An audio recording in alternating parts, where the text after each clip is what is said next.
যারা দিন ইসলামকে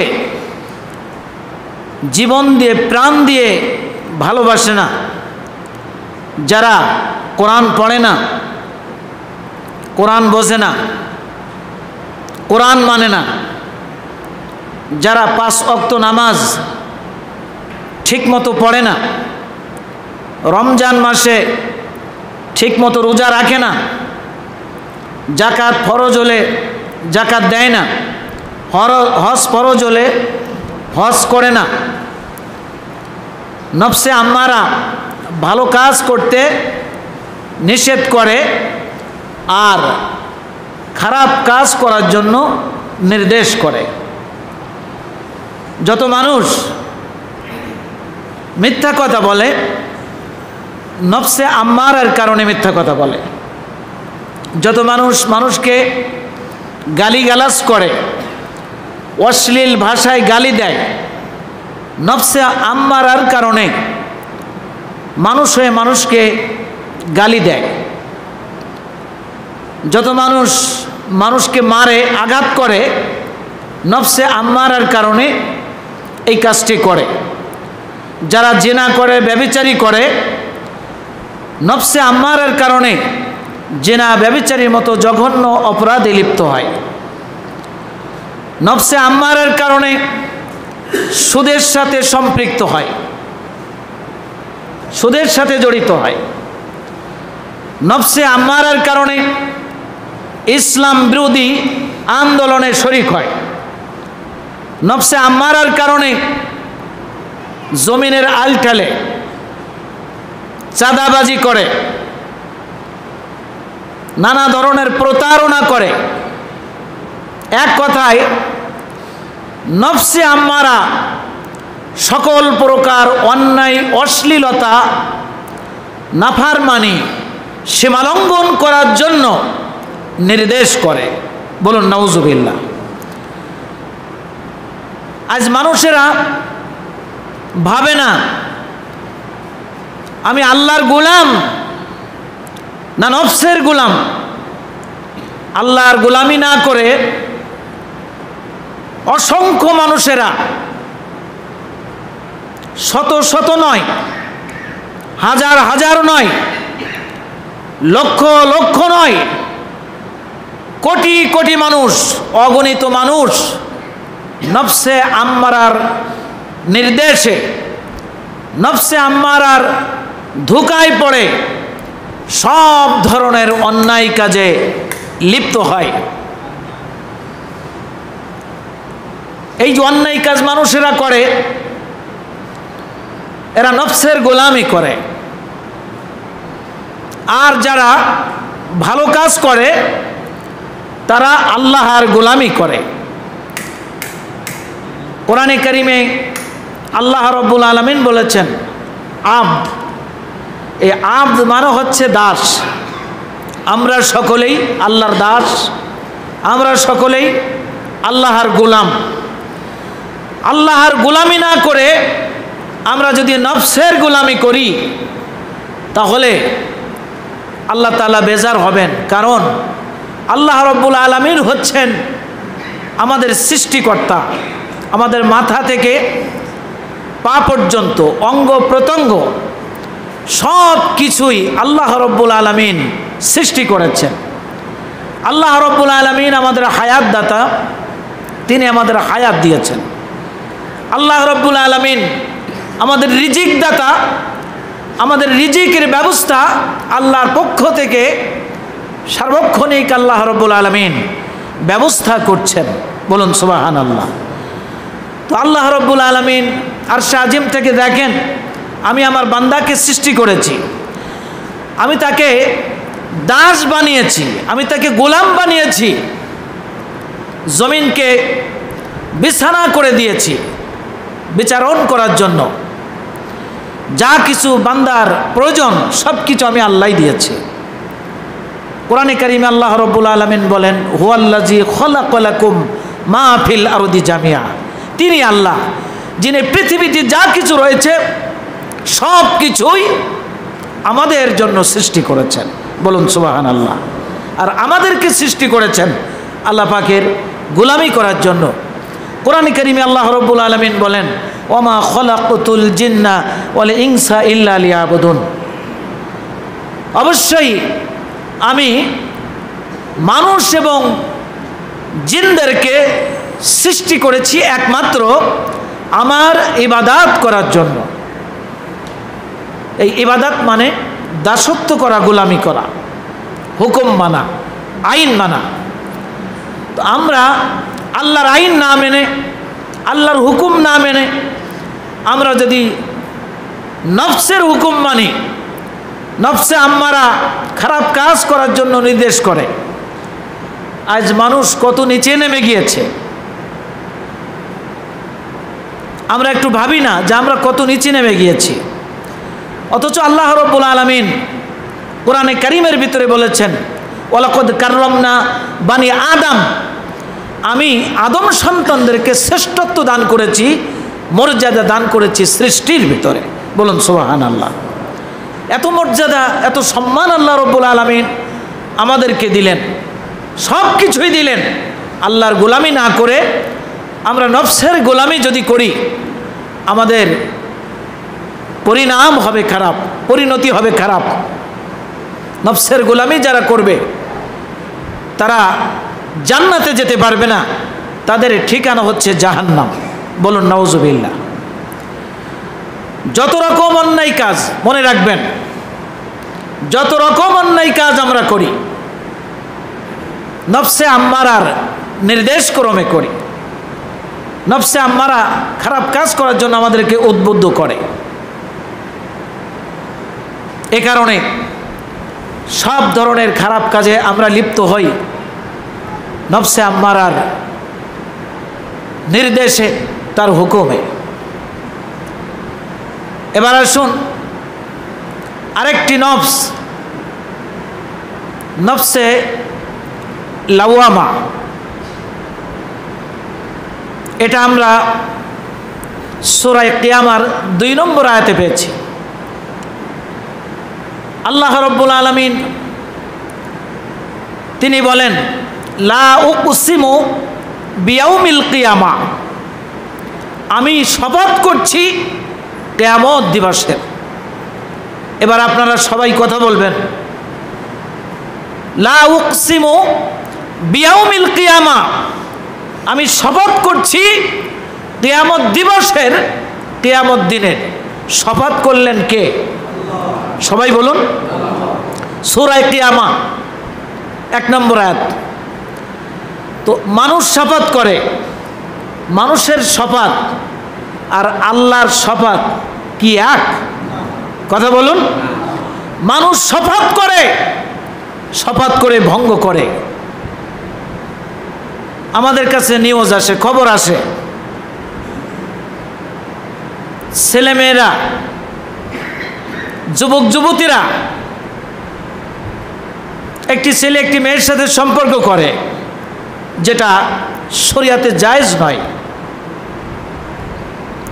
সম্পর্ক করে, শপথ করে, এমনকি আল্লাহর কোরআন 30 পারা কোরআনে হাত রেখে বলে, আমি তোমার সাথে বেঈমানি করব না, তোমার সাথে সম্পর্ক করেছি, আমি বেঁচে থাকলে, জীবিত থাকলে অবশ্যই তোমার সাথে আমার বিবাহ হবে। মেয়েটি শপথ করলো ছেলের সাথে। কিছুদিন পরে দেখা গেল ওই মেয়েটি আরেকটি ছেলের সাথে সম্পর্ক করেছে। আর এখন সম্পর্ক করা খুব সহজ। আমরা যখন ছোট ছিলাম সে সময়ও ছেলেমেয়েরা সম্পর্ক করত, ভালোবাসা করত, কাগজে লিখত, চিঠি লিখে একজন আরেকজনের কাছে দিত। এটা ছিল খুব কঠিন, সাবধানে লিখতে হতো। লিখতে গেলে যদি কেউ দেখে ফেলে, সাবধানে লেখে। আর নিজে আরেকজনের কাছে চিঠি দিতে গেলে, পত্র দিতে গেলে যদি কেউ দেখে ফেলে, কারো মাধ্যমে চিঠি দিত। এই চিঠি দিতে গেলে অনেক সময় ধরা পড়ে যেত, তা নিয়ে সমালোচনা হতো। অমুকের মেয়ে অমুকের ছেলের কাছে চিঠি পাঠাইছে, এটা নিয়ে শোরগোল হতো, সমালোচনা হতো, এলাকার লোকে ছি ছি করতো। একটু আওয়াজ করে বলেন ঠিক কিনা, জোরে বলেন ঠিক কিনা। বর্তমান ইন্টারনেটের যুগে, ফোনের যুগে, টাচ ফোন ব্যবহার করে ছেলেমেয়েরা দিনের ভিতরে ইচ্ছা মতো কথা বলে, মেসেজ লেখে, সতর্কতার সাথে সাবধানে, বাড়িতে সবাই থাকলেও বুঝতে পারে না, ঠিক কিনা বলেন। আগে যদি কোনো ছেলের সাথে কোনো মেয়ে দেখা করতে যেত, কারো মাধ্যমে খবর পাঠাতে হতো, অমুককে বলো অমুক জায়গায় আসতে, অমুক জায়গায় থাকতে, আমি ওখানে গিয়ে দেখা করব। এখন ফোন হাতে আছে, লুকায় পালায়, আস্তে করে ফোনে বললো অথবা মেসেজ লিখলো, কেউ জানতে পারলো না, মনে করে কেউ জানতে পারে না। পৃথিবীর কোনো মানুষ কেউ না জানলেও একজন জানেন, তিনি কে? জোরে বলুন তিনি কে? সম্মানিত উপস্থিতি, কিছু অভিভাবক আছে যে অভিভাবকরা মনে করে মেয়ের হাতে যদি একটা টাচ ফোন দিয়ে দেই, বিগত সরকার ট্যাব দিয়েছিল, স্কুলে ট্যাব নিয়েছে, বাড়িতে এসেছে, লেখাপড়া করবে। লকডাউনের সময় বা তারপরেও মা বলে আমি দেখব, মেয়ে বলে আমি দেখব, মা এবং মেয়ের ভিতরে ঝগড়া হয়েছে, গন্ডগোল হয়েছে, আছাড় মেরে ফেলে দিয়েছে। এই রিপোর্টগুলো আমাদের কাছে আছে। এখনো পর্যন্ত ট্যাব দিয়েছি স্কুল থেকে ছেলে মেয়েদের লেখাপড়া করার জন্য, মেয়ের ট্যাবে পড়াশোনা করে তো দূরের কথা, অল টাইম সব সময় মেসেজ লেখে বন্ধুর কাছে। অনেক মা বাবা আছে খবর রাখে না, অনেকেই খবর রাখে কিন্তু কিছু বলে না। এই ফোন নিয়ে মারামারি, গন্ডগোল, যদি কোনো কারণবশত ফোনটা মেয়ের কাছে না দেয়, মাথা নষ্ট হয়ে যায়। বন্ধুর কাছে মেসেজ লিখতে পারে না, ফোন করতে পারে না, চিল্লা চিল্লি করে, এলাকার লোক, গ্রামের লোক জেনে ফেলে। আমার ফোন ঠিক করে দিবি কিনা বল। মা বাবার সাথে এ ধরনের আচরণ করে এমন মেয়ে আছে না নাই? জোরে বলেন। নামাজও পড়ে, রোজাও রাখে, কোরআনও পড়ে, বোরকাও পড়ে, বোরকা পরিহিতা এমন মেয়েরাও আছে, ফোন ব্যবহার করে। একজনের কাছে মেসেজ লেখে, একজনের সাথে ফোনে কথা বলে, আর একজনের কাছে করে। এভাবে দেখা যায় বন্ধু একটা নয়, দুইটা, তিনটা, পাঁচটা, 10টা পর্যন্ত একটা ছেড়ে আর একটার সাথে প্রীত করে, প্রেম করে, ভালোবাসা করে। বলেন নাউজুবিল্লাহ। কোরআনে কারিমে আল্লাহ রাব্বুল আলামিন সূরা তাহরিমের 6 নম্বর আয়াতে বলেন, ইয়া আইয়ুহাল্লাযিনা আমানু, হে ঈমানদারগণ, বিশ্বাসীগণ, কু আনফুসাকুম ওয়া আহলিকুম নারা, তোমরা নিজেদেরকে এবং তোমাদের পরিবার পরিজনদেরকে, ছেলে মেয়েদেরকে, স্ত্রীদেরকে, তোমাদের বোনদেরকে, পরিবার পরিজনদেরকে, ওয়াকুদুহান নাসু ওয়াল হিজারা, জাহান্নামের আগুন থেকে রক্ষা করো, যেই জাহান্নামের ইন্ধন হবে মানুষ আর পাথর। বলুন নাউজুবিল্লাহ, জোরে বলুন নাউজুবিল্লাহ। আমরা নামাজ পড়ি, রোজা রাখি, হজও করি, যাকাতও দেই, দান সদকা করি, মাথায় টুপি আছে, দাড়ি আছে, মহিলারা পর্দা করে, বোরকা পড়ে। আবার এই নামাজি পরিবারের ভিতরে, কোরআন পড়া পরিবারের ভিতরে বোরকা পরিহিতা বহু মহিলারা এখন অবৈধভাবে টাচফোন ব্যবহার করে। টাচফোন এমন একটা ফোন, যেই ফোনে সব কিছু করা সম্ভব। কেমন? ছেলে বলে, যেটা বাস্তব কথা, প্রমাণ আছে,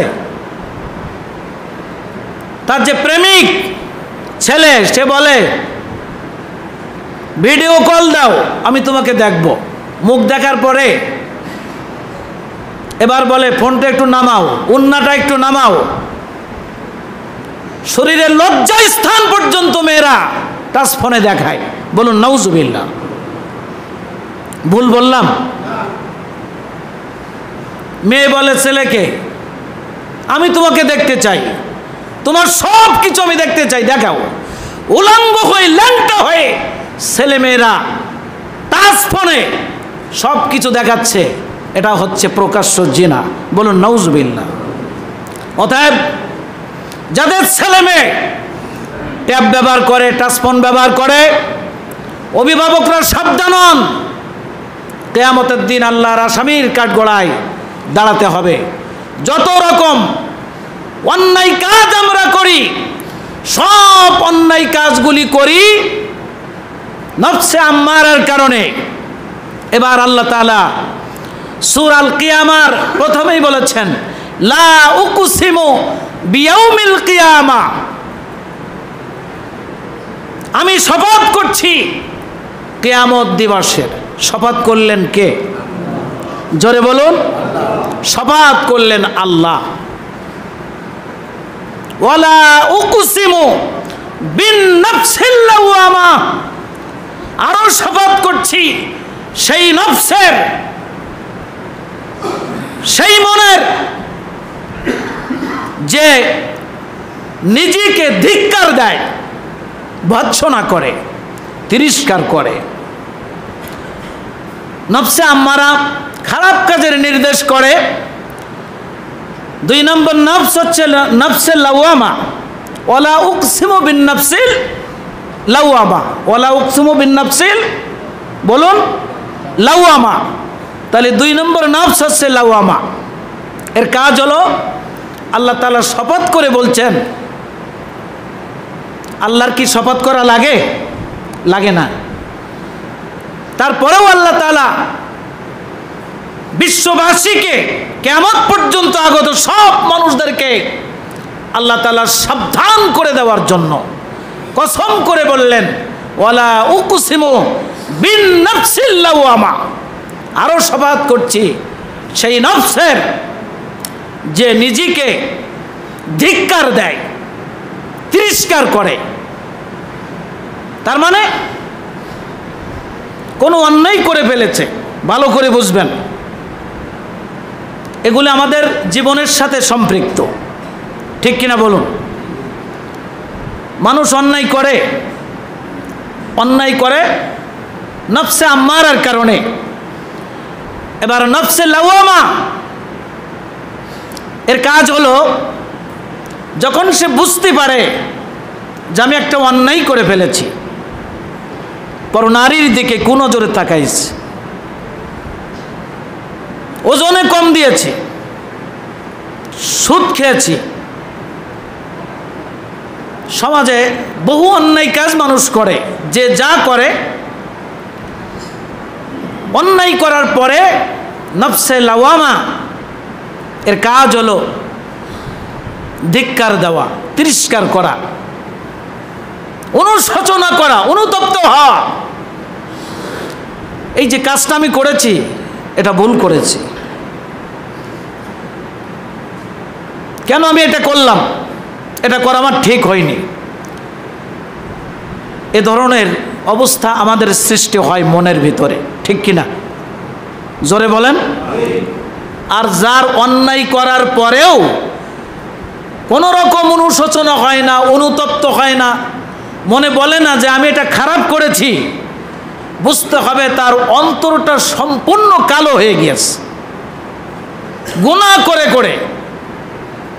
নফসে আম্মারার কারণে, নফসে আম্মারার নির্দেশ মানার কারণে নফসটা, মনটা এত খারাপ হয়ে গিয়েছে, ভালো আর মন্দ পার্থক্য করার মতো শক্তি ক্ষমতা তার নাই। বলুন নাউজুবিল্লাহ। তাহলে নফসে লাওয়ামার কাজ হলো ধিক্কার দেওয়া, তিরস্কার করা, নিজে নিজে মনে মনে। অনেকেই মনকে আবার গালি দেয়, নিজেকে বলে যে এত খারাপ, আমি এত খারাপ, এই কাজটা আমার দ্বারাই করা কি সম্ভব, কেন আমি করলাম? এই ব্যক্তি যদি তওবা করে আল্লাহ রাব্বুল আলামিন তার তওবা কবুল করে নেন, তার ওই অপরাধকে আল্লাহ পাক মার্জনা করে দেন, ক্ষমা করে দেন, মাফ করে দেন। বলুন সুবহান।